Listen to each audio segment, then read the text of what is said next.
NEET का paper attempt कैसे करना है? बायोलॉजी ऐसा सब्जेक्ट है कि आपको एग्जाम क्रैक करवाएगा। बाकी आपका फिजिक्स और केमिस्ट्री उसमें रैंक लाने में हेल्प करेंगे। तो सबसे पहले जब पेपर आएगा तो उसको आसानी से हमको पूरा स्कैन करना है। इससे आपको पता चल जाएगा कि पेपर का लेवल इजी है, मॉडरेट है या हार्ड है। तो आप फर्स्ट जब नज़र मारेंगे तो आप स्कैन कर लेंगे, उसमें आपको लेवल पता चल जाएगा। लेवल के हिसाब से आपको पता होना चाहिए कि कितने क्वेश्चन अटेम्प्ट करने हैं। अगर आपको लगे स्कैन करने के बाद कि पेपर का लेवल हार्ड है, तो वहाँ पर हमको मैक्सिमम क्वेश्चन अटेम्प्ट नहीं करने हैं, फिर वहाँ पे लेवल के अकॉर्डिंग हमको करना है। तो सबसे पहले जब क्वेश्चन स्टार्ट करेंगे हम, तो सबसे पहले बायोलॉजी सोल्व करेंगे, क्योंकि ये आपको कॉन्फिडेंस दे के जाएगी और ये कॉन्फिडेंस के साथ साथ आपका सिलेक्शन भी करा के जाएगी। तो सबसे पहले कैसे अटेम्प्ट करें हम, तो देखो यहाँ पे स्टेटमेंट बेस के जो क्वेश्चंस हैं, पहले की अगर 2025 का हम देखें तो उसको अगर हम मद्देनजर रखें तो 2026 के अंदर भी आपको स्टेटमेंट बेस्ड क्वेश्चन ज़्यादा देखने को मिलेंगे।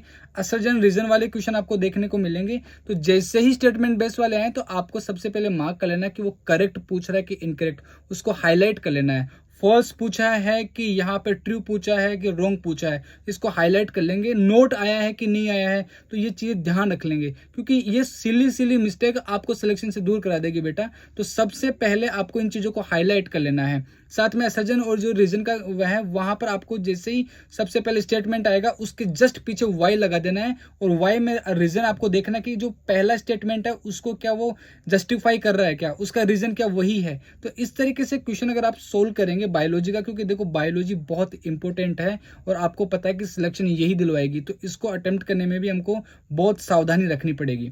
ठीक है। और आपको ओमार कैसे भरनी है ये भी ध्यान रखना है।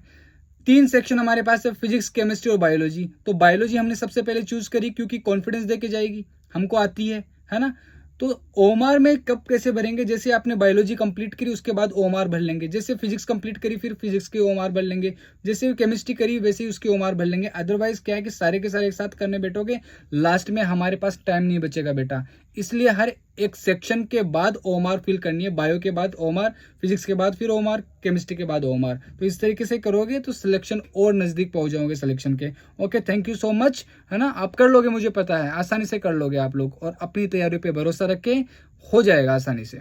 All the very best.